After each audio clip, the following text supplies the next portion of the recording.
Australia fast bowler Mitchell Starc వ్యక్తిగత కారణాల వల్ల ఛాంపియన్ ట్రోఫీ నుంచి వైదొలిగిన సంగతి తెలిసిందే. అంతకుముందు శ్రీలంకతో జరిగిన 2 వన్డేల్లోనూ స్టార్క్ ఆసీస్ జట్టులో కనిపించలేదు.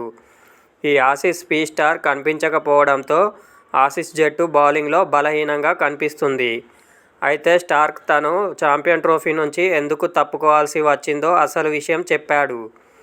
ఇంగ్లాండ్ వేదికగా జూన్లో జరగబోయే వరల్డ్ టెస్ట్ ఛాంపియన్షిప్ కోసం తాను సిద్ధంగా ఉండాలనే ఈ నిర్ణయం తీసుకున్నట్లు తెలిపాడు. స్టార్క్ మాట్లాడుతూ జట్టు నుంచి తప్పుకోవడానికి కొన్ని విభిన్న కారణాలతో పాటు వ్యక్తిగత అభిప్రాయాలు ఉన్నాయి.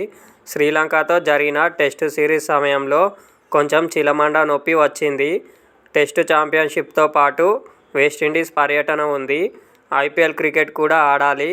కానీ నా మనసులో ప్రధానంగా టెస్టు ఛాంపియన్షిప్ ఫైనల్ ఉంది. ఈ విషయాన్ని దృష్టిలో ఉంచుకొని నా శరీరాన్ని జాగ్రత్తగా చూసుకోవాలి. రాబోయే 2 నెలల్లో కొంత క్రికెట్ ఆడి ఆపై టెస్టు ఫైనల్కు వెళ్లడానికి సిద్ధంగా ఉండాలని స్టార్క్ విల్లో టాక్ పాడ్కాస్ట్లో అన్నారు.